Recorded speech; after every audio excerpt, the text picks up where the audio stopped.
Welcome back, sporting fans, to another spectacular episode of the Paint the Wall podcast. I, as always, am your host, Steve, and I am joined this week by a man who is colorblind, but only to the color yellow. But you all know him as Logan. Yeah, it's actually the most rare kind of color blindness, as you obviously know. Red-green is the most common. But yeah, it's fun. Interesting. Well, then Yeah. I will not show you my list of intros here because I highlight the ones I've done in yellow, so you wouldn't be able to know. No, I would not. It would be very That's confusing. unfortunate for you, you know? It is. Wait, what does the sun look like to you? I don't know. I guess yellow. I guess technically, because the sun is technically white, but I mean, like, to us, it looks yellow. So Yeah. I mean, you got to remember, like, interesting. yellow's just always been that shade of gray. Yeah, that's true. Like, I guess. I don't know. I guess it's gray, but like to me, that's just yellow. Like I just know what yellow looks like. So I guess that's true. But to be fair, the right answer there would have been, I don't know, because you're not supposed to look at the sun. that's a good point. But also, how do we all know that we don't see colors differently? How do you know that blue isn't the same blue as we could all see it differently. Oh, that's true. Yeah. I mean, there's probably science behind it, but yeah, probably. Who knows? Who knows? Anyway, well, Anyway, we finally got a win. Hey, we did it. As you can see down here now. Let's say down here. There it is. Right there. We finally got a dub. We did. We got a 2-1 win over San Jose. Not quite as high scoring and electric as you and I thought it would be, but no, still a good game, and still, most importantly, a win. Yes. 3 desperately needed points for sure. Yes, for sure. I am excited to get your opening thoughts as you were there in the old press box. I was doing your due diligence as a podcaster and YouTuber now. Woo. So tell me about it. How did the game look from your perspective? How was the in-game lights, most importantly, because they were promised to be just as good as the home opener? Yeah, I mean the pre-show, the pre-match lights were kind of hard to see because daylight savings happened, so it was much brighter. Sure. The show looked to be pretty much the same. They did the same video. They did the same kind of lights. Honestly, I was not paying attention when we scored because, as all you followers know, I was live tweeting throughout the game. So I was trying to match numbers to the sheet and trying to quickly determine who scored and who was the assist. And much harder than I ever figured it would be to know who was the assister and who did what. And it's very challenging. So, all right. But anyway, so I completely forgot to pay attention to what happened when it scored. So I have no idea. So we'll go with they were fantastic. Yeah, no, they were probably great. $6 million, so it better be. Yeah, I have to wonder what's going to happen when it's the dead of summer and sun doesn't set until after the game's over. Yeah. That's going to be interesting. Yeah. So, but I mean, every stadium, unless they're indoors, that does the light stuff is going to have the same problem. So that's right. That just kind of is what it is. But I mean, playoffs is obviously when everybody's paying attention to that stuff most, and it'll be dark by then. So I think it'll be fine. That's true. That's true. Yeah. Well, was a good game. I know going into the beginning of the release lineup, you and me and Wade, I don't remember if it was our group text or if I was texting you two individually. Doesn't matter. But I was kind of expecting a little bit different of a lineup. Yeah. This was not the different lineup that we discussed. Agreed. I did not expect a Volader for Fontas sub. No, nor did I. But turned out okay. I mean, almost had a bad moment. But he had one. Up, so. I think he had one bad play. But honestly, he looked solid. He did exactly what you want from a center back. He played well. I didn't have any concerns with him. Honestly, I thought he did great. I meant to go back and look at San Jose's goal that they scored on that corner and see if that was his man or not. It was Memo's. Okay. Yeah. I was gonna say, in general, on a corner kick, you usually assume somebody that close to goal that gets a header on is probably a center back's cover. Yeah. But I meant to go back and look, but it was Memo. Okay. Yeah, it was Memo's man, and he just slipped him. There's obviously Memo could have done a better job hanging on to him, his guy, but at the end of the day, it's just a good run. I will say it was concerning seeing how much ease they had on set pieces, because the goal that they scored was a set piece. The second goal that was called off for handball, not offsides, like was called in the stadium. It was very confusing to everybody. That was also a set piece as well. So that was a big concern. As set pieces have always been of a bit of a weakness for us. We've never been good at defending or executing on them. So continuing to see that trend was not good to see, I'll say. Yeah, for sure. So I think I'll just kind of go through my notes like I usually do, I guess. Early goal from San Jose. I just put we got it, no problem. I really wasn't worried, surprisingly enough, conceding the first goal. But San Jose scored first last week too, and ended up getting blitzed in that game. So yeah, plus it was so early, and really the goal that they scored, like we just said, wasn't like a oh, what are you doing kind of moment. It was like a well, yeah, they're a professional team too, so they just scored. He just got beaten. It is what it is. But yep. Agreed. Polito had a couple good chances early. Ended up slotting one too, so that's also helpful. Which I played well. I do want to make a comment just before we get away from that goal. Sure. This goal was fantastic. It was one of the most beautiful goals I've seen in a long time from this team. And I saw some tweets that said, this is one of the best goals they've seen in this stadium. But Daniel Sperry tweeted out, he watched the sequence back. Once winning the ball on the throw in, there were 17 passes that led up to the Polito tap in. 10 of 11 players on the field touched the ball. And the play that broke it open was a double line breaking pass from Rosero. Nice. So beautiful passing, some fantastic back and forth work between Johnny and Jake Davis, which we saw several times that, throughout the match was Johnny and Jake Davis linking up and looking really strong together. So that was exciting for me to see. But I wanted to comment on that goal because that goal was pretty. Yeah, for sure. Rosero with that starting pass, man, he's been great this season, honestly. Absolutely. Great.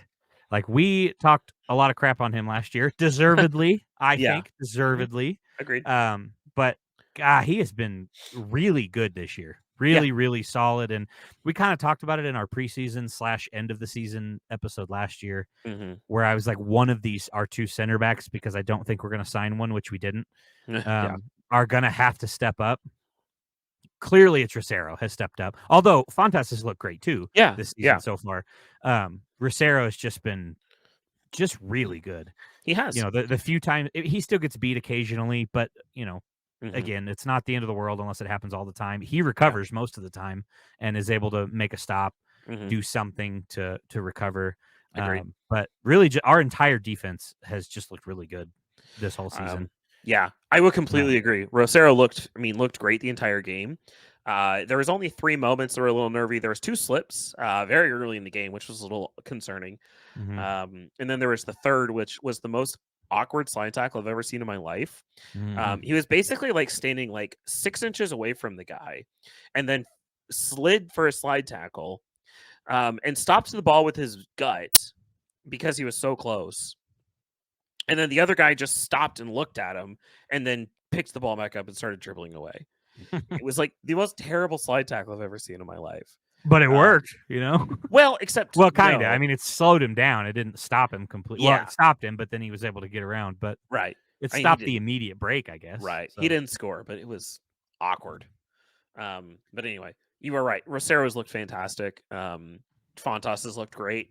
But man, Jake Davis. That kid, honestly, without Jake Davis, this game's 3-2. Yeah, probably. Because Jake Davis made 2 tremendous saves in the first half early. And then I think he had another great one in the second half. So really, really good stuff from Jake Davis. Yeah. Yeah, he's looked really good. In this game in particular, his play with Johnny up front, I know you had already touched on it earlier, but they were just really fun to watch this game, those two. I put a note in here towards the end. I just put Jake Davis is really good. I think he absolutely is our new Zusi, with less offensive impact so far. but like it's definitely there because we've gotten some flashes of it now. And I guess not so much offensive impact because he pushes forward, and I mean he created that goal. He didn't create it, but he helped create that goal. Yeah. So I guess what I mean is direct, like him shooting like Zusi used to do. You know, that outside the penalty box rip of a shot into the upper corner that Zeus used to be so good at. Yeah. I haven't seen that from him other than in practice. I've seen it in practice a lot, so I know it's in there. But right. But he really just looks like just okay, well, Graham's gone. Here's this kid. Let's see if he does have it. Cool. Yeah. So Agreed. 100%. Answered. Move on to the next position. Yeah. No, but he definitely has filled in great. 100%. First half, I have Tim Mealy's name written in all caps several times. First and second half, man, what a game! He had a great game. Yeah. He made several really big saves and really kept us in. Several saves that I don't know how he made. Yeah.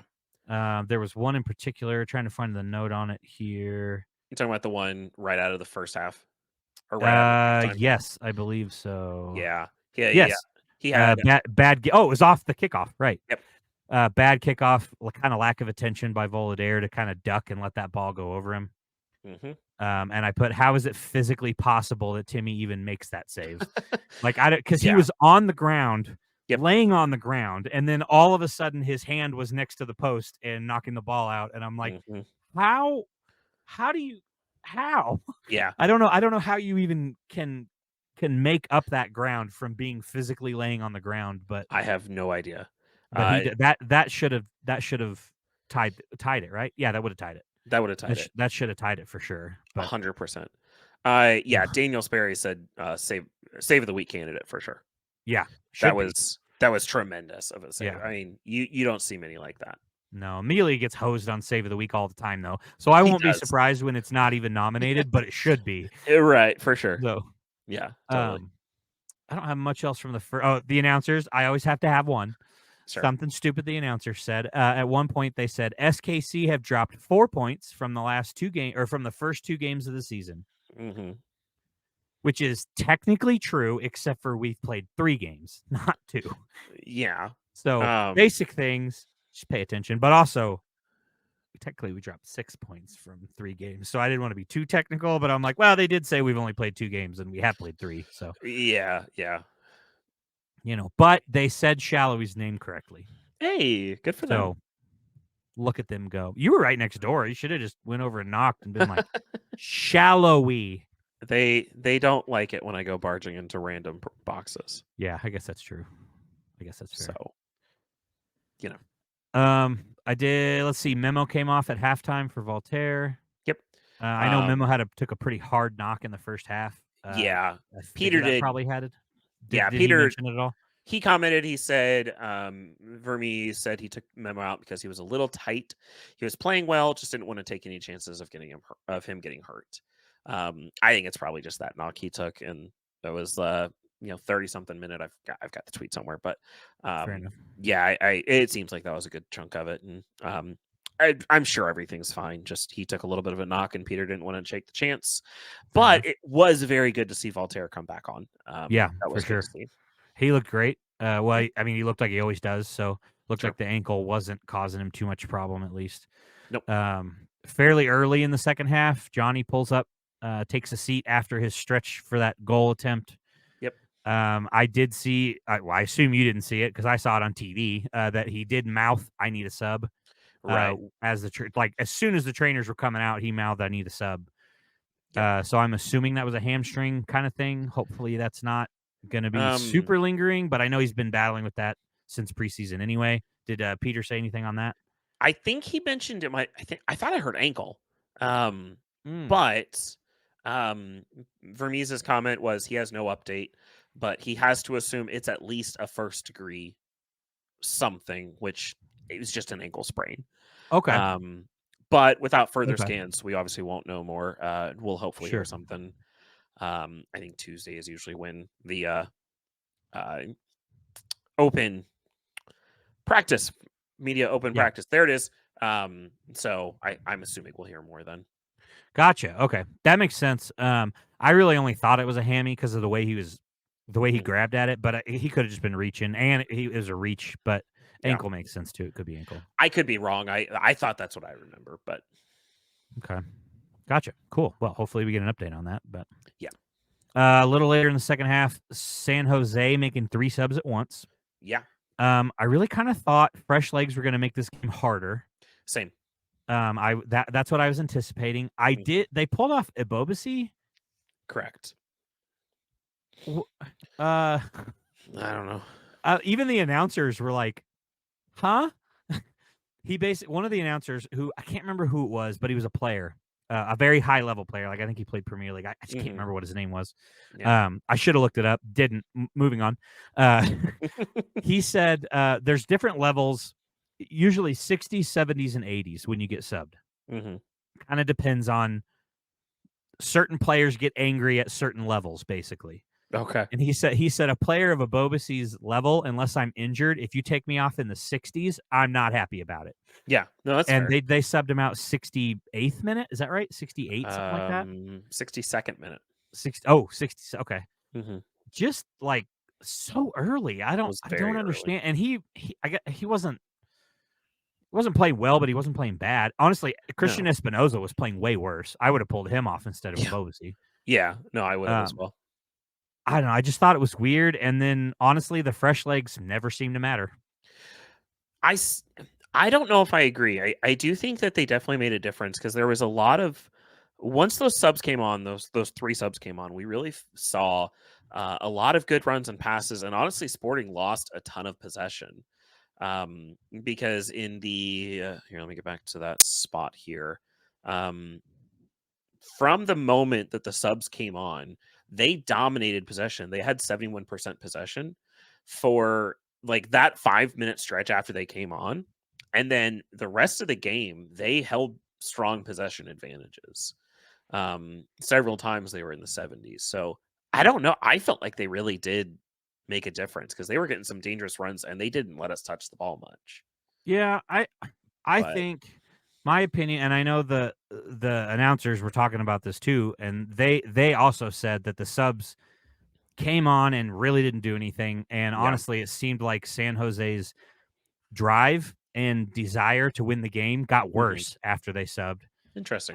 It didn't really look like they cared all that much, at least from my perspective. They didn't seem, especially towards the end of the game. I even have a note in here where I put it was right towards the end of the game. We looked like we wanted to score more than San Jose did.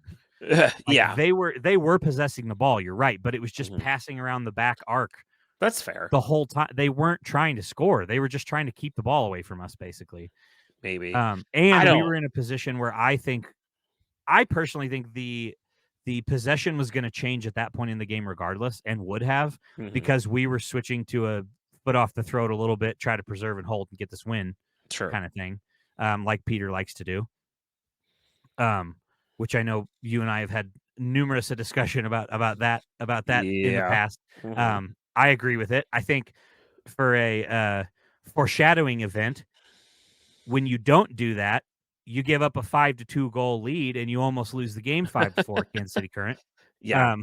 So well, and I'm always in the camp of a 1-goal lead is not a safe lead. You can never take your foot off the gas with a 1-goal lead. 2-goal lead is a different conversation. But a 1-goal lead is never a safe lead. All it takes is a single mistake, and that's you lose that lead. So I don't like it when we take our foot off the gas with a 1-goal lead. It always scares me. And it's coming to bit us in the butt. It bit us in the ass a lot. Yeah, that's true. So, that's true. But yeah, I don't know. I just thought from the sub, they just didn't really do anything. Taking Ebobisse off makes no sense to me. I agree. Like I said, I really think Christian Espinoza is the one that needs to come off there. He didn't do anything all game, and he didn't do anything after the subs either. So right, no, I agree. He was pretty much a non-factor. I would have taken him off, and Ebobisse was at least he had a couple shots and was like trying. So I don't know. That was a weird one there. But San Jose did get a goal off a free kick. It was VAR check, handball, no goal. Yep. I did put at least this one wasn't in the 96th minute. So. Yeah. At least we didn't have to have that happen again. Right. For sure.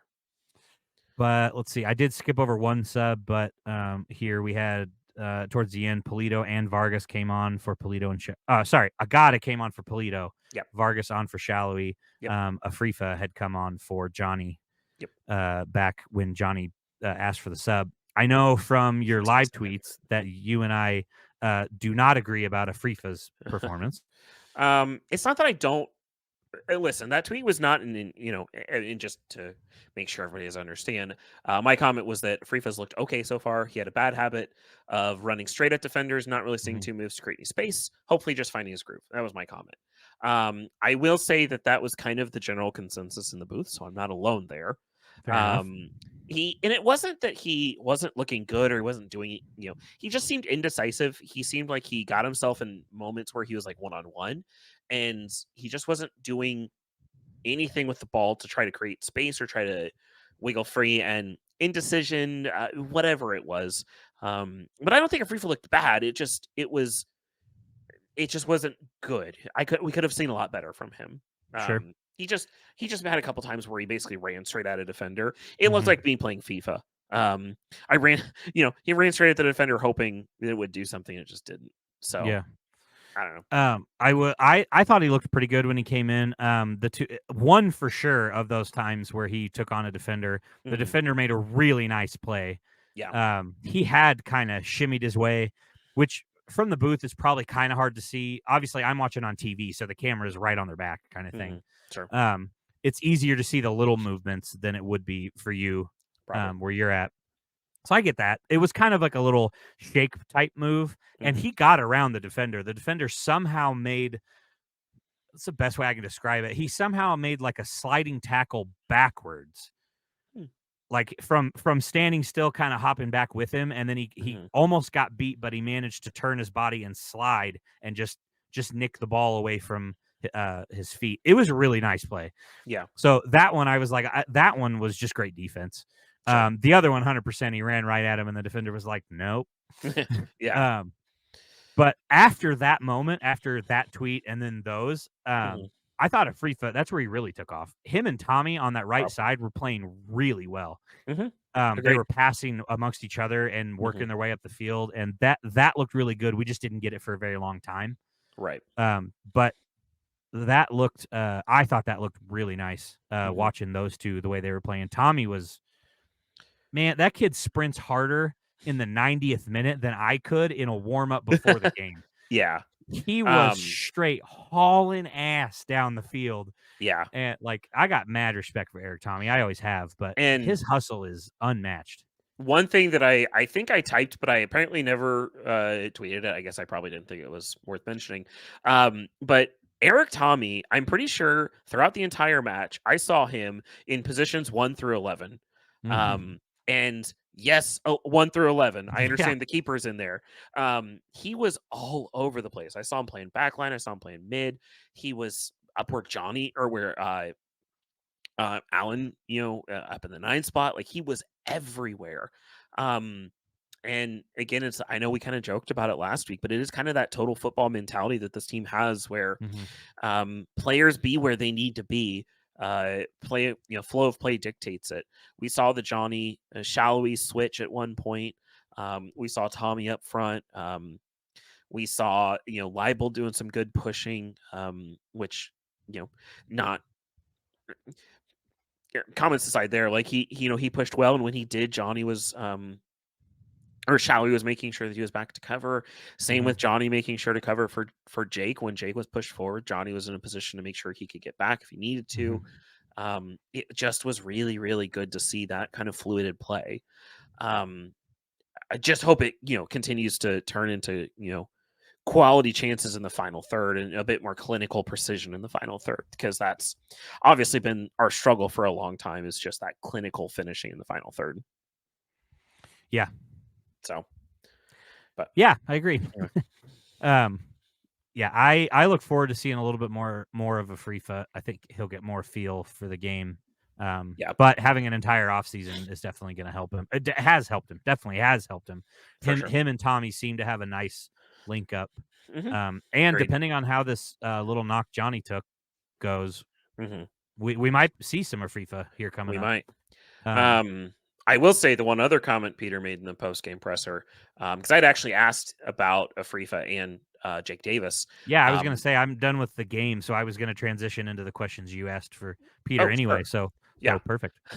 No, the only thing from the post-game, so there's the two things I took away were one, well, the injury things I already mentioned, but PV had a lot of frustration for the first 10 minutes and especially the conceded goal.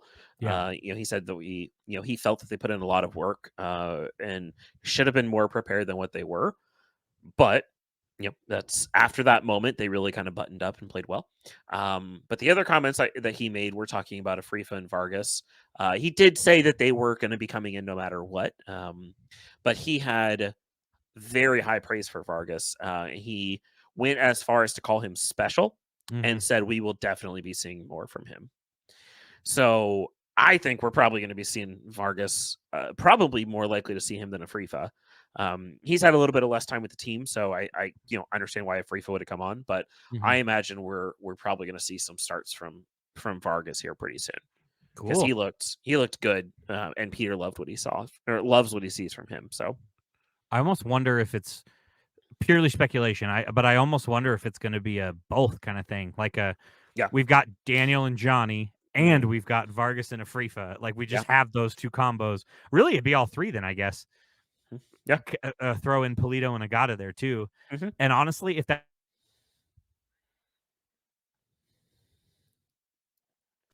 not necessarily like 100% interchangeable.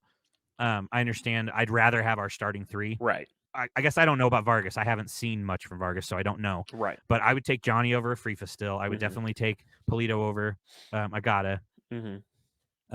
Like overall, obviously. Right. So I don't. Daniel hasn't really done much this season so far, other than at the beginning, the first game, he looked like on that first half, and then second half kind of fell off. Same thing in the second game, but since then, I feel like he hasn't had that, same half that he had in Houston, right? Anything like that. He's looked a little lacking, I guess, but it's still Daniel Shallowy, and it's like, he's good for 5 goals at least and a few assists, and he's going to have a few games where he just absolutely takes over. And so well, I guess you got to remember he's Showtime Shallowy. He'll show up when the playoffs are here.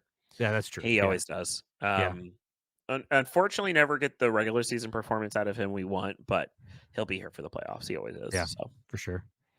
Anything else from the post game you want to touch on? Post game interviews? Those are the big ones. Cool. All right. Well, let's move into our MVP then. Yeah. Let me know who's your MVP. My MVP. There was a lot of good candidates, but Jake Davis looked tremendous. A menace in the defense. He made some saves or some tackles that would have clearly been goals had he not been there.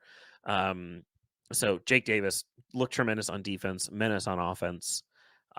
One of our better looking players on the pitch for sure. So Jake Davis for me. Love it. That's a great one.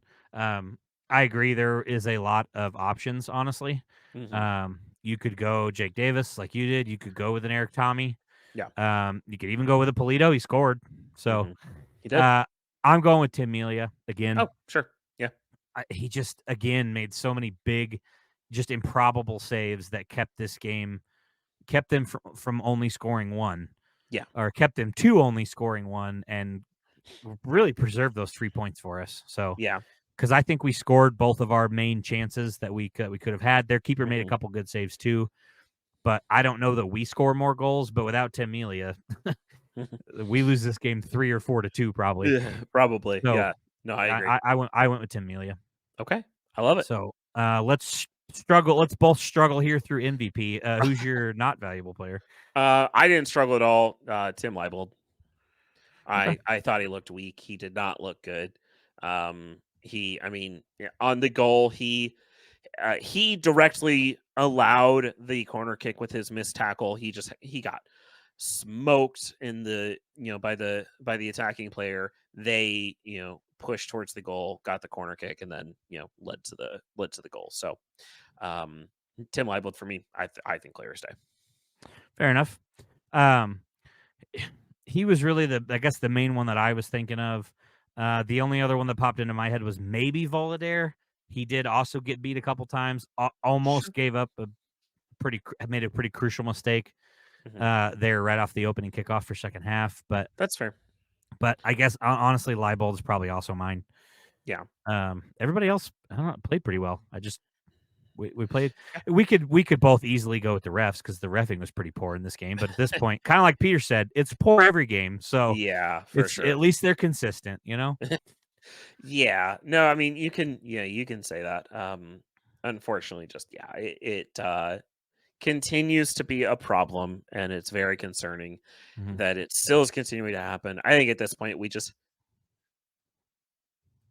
have to hope that sorry, my website started playing an ad and it terrified me. We just have to hope that we just get the CBA finished so we can get our regular refs back. Yeah, Not that they're much better, but they're at least yeah. I can't wait for consistent. Ted Uncle to come back. I'm so excited. Yeah. No, it is better than what we're getting now. Yeah, I agree. I agree. All right, well, we do have a new segment that we're going to be doing, but do you want to go around the league first, or should we do our new segment? Oh, I don't care. I think both probably have their merits, but I say before we go around the league, let's stick with Kansas City. Okay. And hit our new segment. Uh-oh. Which is aptly named Current Corner. Hey, Current Corner. We want to touch on the current games because they are just as important. And this week in particular, what a great one to cover. Home opener in the first stadium built for a professional women's sports team. Yep. Boy, howdy, I cannot wait until nobody cares about that anymore. Because in all honesty, building a stadium for a women's team shouldn't be a big deal. It is, and I understand that 100%, but it shouldn't be. So I cannot wait until it's no longer something that we have to celebrate anymore. I agree. I do agree. But for now, let's celebrate it. It was cool. What a fun game. What a game. Oh, yeah. And you take everything else away. You take the new stadium. You take away all of that. It's a tremendous game, an instant classic. Yeah, for sure. And then you set the scene all around it, and boy, howdy doody, was it an incredible day for the current for women's sports and the city of Kansas City as a whole. For sure. Between both teams, a 6-point day is a great day for Kansas City soccer. Yep. And just the scene that was set, it was just tremendous. It was great. Yeah, really great. The announcers were talking about how they have both called games, played, and coached in the NWSL, and cannot think of a better game. I believe I couldn't find it again, but I'm pretty sure I heard one of them say at one point that 9 goals is tied for the most goals ever scored in an NWSL game. That is correct. Yeah. So crazy, just crazy game. Now, in reality, the game was a crazy game because we tried real hard to blow it. Real hard. So I do have one thing to say there. I don't know if we did, because I struggled for a minute watching this game, trying to decide if this was bad defense or good offense. Yeah. And I watched all the goals again, and I'm not sure there was any bad defense happening whatsoever, aside from just some really tremendous offense. Yeah. From all around. That's true. We were playing Portland. They're a good team. Sophia Smith, I mean, one of, if not the best female soccer player in our country, maybe even the world right now. Yeah, very close to it. She scored that first goal she scored was insane. Yeah. Until Portland scored their 4th goal. I am an idiot and did not put the name for the young lady who scored that goal, and I apologize. I know she listens because she comments on our stuff, so I'm really sorry that I forgot your name. I'm sorry. Janine Becky. Becky. That's right. She had that was her 2nd goal. Didn't she get it? Wasn't that her brace? Her 4th goal? I think it was a brace. Yeah. I think Sophia and her had a brace. Yeah, Sophia had a brace and Becky had a brace. Yes. Yeah. So Sophia's goal was jaw dropping until the 4th goal, and then I was like, "That's one of the best goals I've ever seen." Yeah, that was absolutely nothing Addie Franch can do on that one. She's not getting to that, not a chance. No, there was none of those. She wasn't doing anything about any of those. No, well, true, yeah. Portland's keeper made a couple of mistakes, so like looking at some of those, I'm like, okay, yeah, Portland screwed that one up. But yeah, Portland's keeper made a lot of bad plays. Yeah, but Franch played incredible. And it sucks that she conceded 4 goals because there was nothing she could do about any of those goals. Right. I had a few notes from the game, a few things I want to make sure I touch on. Debinha injury is unfortunate. Yeah. I hope that's not going to keep her out for a long time. She is a crucial member of this team. So she is. Also, so much fun to watch. Yeah. It was a hammy, which is very concerning. Yeah. Those are usually, especially because I'm pretty sure it was non-contact. Yeah. That makes it about 7 million times worse. So yep, for sure. We'll see. Christine Sinclair plays for Portland, which I completely forgot. Also, I don't know if you knew this. Christine Sinclair is 40. Jeez. And in case you or anyone listening is not sure exactly who I'm talking about the girl for Portland that plays like a 20-year-old. That's the one I'm talking about. She's been on the Canadian national team forever.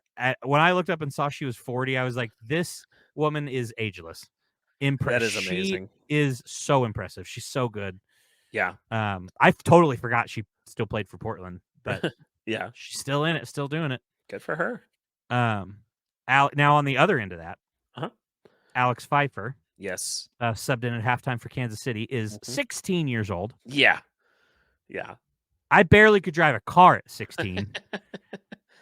And she not only plays but scores. Correct. What ends up being the eventual game winner. Right. Unfortunately. But you'd think when you go up 5-2, it's not going to be the game winner, but it was. I think so. It was 5-1 even, actually. When she scored, was it? Yeah, it was 5-1. Crazy. Yeah. She played. I mean, everybody on our team really played well.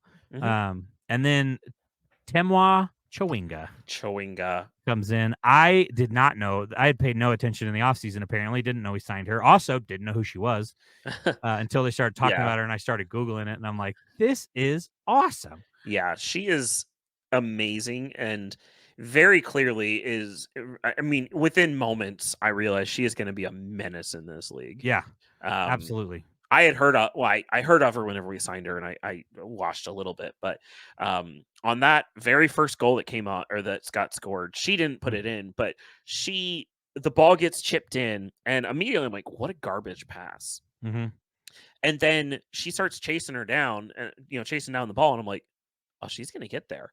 And then she gets there, forces the keeper to lose control, where it goes to I think it was Kristen Hamilton. It was Hamilton, who slots it home, and boy, was it a good looking one. So yeah, and then eight minutes later, she plays one off of her chest down to Pfeiffer, who blasted in the goal. Yep, insane, just crazy. She's blazing fast. Also, I did look this up because they talked about it. She is the leading goal scorer in the entire world. Yep. In 2023, men or women. Correct. 63 goals for club and country. She, however, I don't remember the name of the award. I should have typed it, but I didn't. But it's basically for the leading goal scorer in the world. Somehow didn't win it in 2023, at least according to Wikipedia, which could be wrong. It listed Cristiano Ronaldo as the winner with 54 goals, club and country. And I'm like, well, 63 is a bigger number, so I'm not really sure how she didn't win it. I don't know. But she should have. And maybe I saw it wrong and she did win. Hopefully that's the case. But when I went to that whatever that award is, IFHSS or something like that award. Yeah. It listed Cristiano Ronaldo as the winner for 2023. So maybe it's a men's award. I guess it could be, but why? Why would it need to be a men's award? She scored more goals than he did. Who cares? Yeah. But I don't know. Different awards for different. Yeah, that's true. Regions or brackets. I don't know, but yeah. I mean, honestly, that's pretty much all I had on the thing. There was an obvious red card for Dogso that they just completely ignored. And the VAR was available. They just completely ignored it for whatever reason. Didn't matter. We ended up getting win. So whatever. I guess distance. I don't know. Like I know like that's one of the D's of Dogso, but it's one of the D's of Dogso. Like you still have everything else. I clear Dogso in my opinion. Yeah, the VAR check. VAR called for. I put VAR called for a check. Just kidding. Instead, it's a yellow card for Kansas City's assistant coach. Yeah. So, okay. I definitely. Sure. Yeah. Everybody in the stadium, including the commentators and everybody at home, thought that she was walking over to look at the VAR. Yeah. Which was strange because she didn't motion for it. No. But then, yeah, she goes over, gives a yellow card to the bench, and then walks away. And everybody's like, "Oh, I guess we're just gonna keep playing." Okay. Yeah. But well, we get the win, 5-4. Yep. Despite Portland really trying. Great game, really fun to watch. Yeah. Can't wait till next week's game. It'll be another fun one. Agreed. But awesome. That's all I got. You got anything else from this one? Nope. That's it. Awesome. Good work. Current, we'll go back to now, Logan, if you could be so kind, if you want to take us around the league here with the best of the rest. I would be happy to. So we had a myriad of games yesterday, and very excitingly, not a single 0-0 draw. So very exciting for that. Good day for soccer. We had Chicago and Montreal in Chicago. Chicago getting a 4-3 win there. Might be hearing about them again in a minute. Hint, hint, wink, wink. Miami returning back to their winning ways, beating DC United 3-1. But DC United having a I missed who it was, but having a killer goal. Check it out if you can. Seattle and Colorado. Colorado bouncing back? ? They've looked decent. Forcing Seattle to a draw 1-1 in Seattle. Austin and Philadelphia played to a 2-2 draw in Austin. Houston getting the win at home against Portland 1-0. Minnesota United beating LAFC 2-0. Our alarm bells ringing in LA. They're Minnesota getting the win 2-0 there. And then LA Galaxy and St. Louis getting the 3-3 draw there to round out Saturday. We are recording a little bit earlier, so we don't quite have all the games done. But on Sunday, New England Revolution hosted Cincinnati United, or FC Cincinnati, sorry. Cincinnati getting the win 2-1 there. And then last game is Atlanta versus Orlando, which should be kicking off here in a couple hours. But that's all we got. Love it. That Minnesota team, that might be a team to keep a few eyes on. Their new coach is clearly doing something right. They are finally get over that hump of being in the middle of the table. They are 3-1 with their only draw coming to the current champions. So yeah, that is a scary looking team up there. Mm-hmm. With the best jerseys I think I've ever seen. Goal differential of 4, which through 4 games is pretty good. Yeah, so, true. It's not quite in Miami, who has a goal differential of 8. Well, you know, once Messi stops playing, which will probably be April 13th at Arrowhead. So I hope all of you who paid all that extra money to go out there enjoy watching him sit on the bench. Yeah, that'd be pretty bad. All right, well, before we go around to good, bad, and ugly, of course, we want everybody to head over to Twitter, PTW_pod, hit that follow button so you can listen to our boy or read our boy's tweets from the press box. I assume we'll just let you keep doing that because you seem to enjoy it, so why not? I thought it was fun.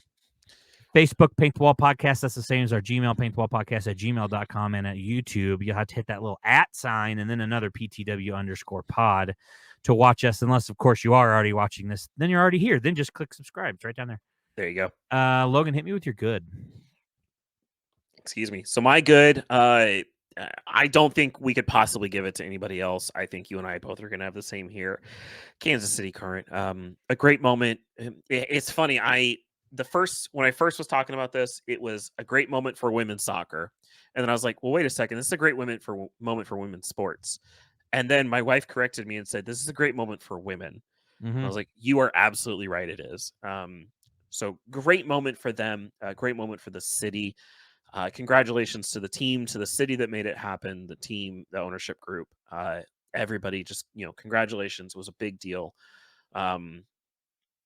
And them recognizing the 85 World Cup team that, really started this all was a really, really classy touch. Yeah, so I thought that was cool. Kansas City Current, there can be nothing else here. Yeah, I agree. I don't have anything to add, really. You said it all perfectly. That's exactly who my good is. Kansas City Current, the whole organization, ownerships, everything. Great job. Yeah. But again, I really look forward to when this is not something that we have to celebrate because it shouldn't be, but it is. And I'm glad that we're the ones that are pioneering that. So yeah, I'm Very happy cool. for it. Well, on that super high note, tell me your bad. What was your bad from this week? Bad. As previously foreshadowed, I'm going to take us back to Chicago. I don't know if you saw this game, but it was I watched the highlights. A very thrilling game. Chicago getting the win 4-3. There was red cards and 2 goals for Chicago in stoppage time. Mm-hmm. So going into stoppage time, Montreal's up 3-2. Chicago gets a 90 plus 5-minute goal. And then in the 99th minute, Kellen Acosta pops up a ball from midfield, and Chicago proved why they're called the Windy City, as that wind just lofted it over the keeper for the game winner. Montreal keeper. I don't know your name, and honestly, I'm not going to look it up because what the hell? You have one job, and like that was lofted to you. I know the wind caught it, but come on. So that's my bad. Terrible goalkeeping. Just be there, you know? Right. That was not to jump ahead too terribly much, but that's my ugly. So okay. I'll just say that now so we don't have to double back to it. Okay. I guess I don't know what your bad specifically was, if it was the whole scenario. My ugly was the goalkeeper specifically. No, my bad was the goalkeeping as well. Okay, gotcha. Yeah. Mine was the goalkeeping, especially on that last goal specifically. Yeah. So that's my ugly. So just so we don't have to double back to that. Okay. But my bad is going to St. Louis City SC because I hate them. No, they get the bad for giving up a 95th minute goal to the Galaxy to tie, right? Yeah, tie. It was a draw. Yeah. Also, so many stoppage time goals so far this season. Not a single one. No. For Kansas City. We have one against us, but none for. It's never us. We never score in stoppage time. I do want to go back. I just want one. I do want to go back and look, as I'm really curious now. When was the last time we had a stoppage time winner? Maybe we'll need to look that up for next episode because I have a feeling there's going to be another 6 next week, and it's not going to be us again. So we'll just be harping on it again. But anyway, that's my bad. So hit me with your ugly. Well, in true Creed Humphrey fashion, my ugly is St. Louis conceding in the 95th minute. Yeah, fair enough. So, looks like we on same wavelength there. Yeah, for all of them, turns out. I guess we flipped them, but honestly, we've discussed this before. There's no difference between bad and ugly. No, that's true. It just flows, and we needed 3. So I always wish we had like a good, okay, and ugly. I wish because like I need something that isn't another like I need something that isn't like too far. I just need a meh. Yeah. The good, the meh, the ugly. There we go. Maybe we'll change it, or maybe I'll make another overlay next week that says good, bad, and ugly, and that will cement it, and then we can't change it. It'll be one of the 2, though. We'll do one of those 2 things. Well, let's talk about it before you make the graphic, please. Yeah, okay. All right.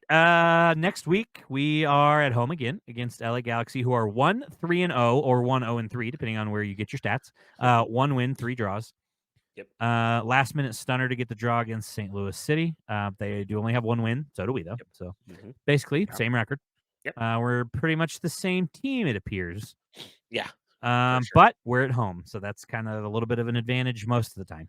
Yep. So what are your thoughts on LA Galaxy this Saturday? They are a different team. They're very different from last year, which was I think they finished towards the middle bottom of the table. So it's really hard to tell. They're still coming into form. They're still kind of finding their footing. So honestly, a total crapshoot. They definitely seem to be more offensively minded than we are.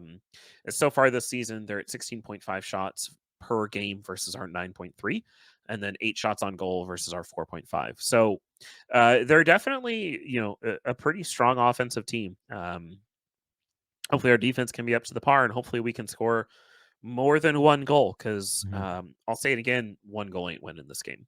Nope. I agree. But I do think we'll look pretty strong, and I don't know if you're ready for predictions or not, but I do think home's going to make the difference here. I think whoever is hosting this game wins it. I think we'll get the win 2-1. All right. I agree, and my prediction is also Kansas City 2-1.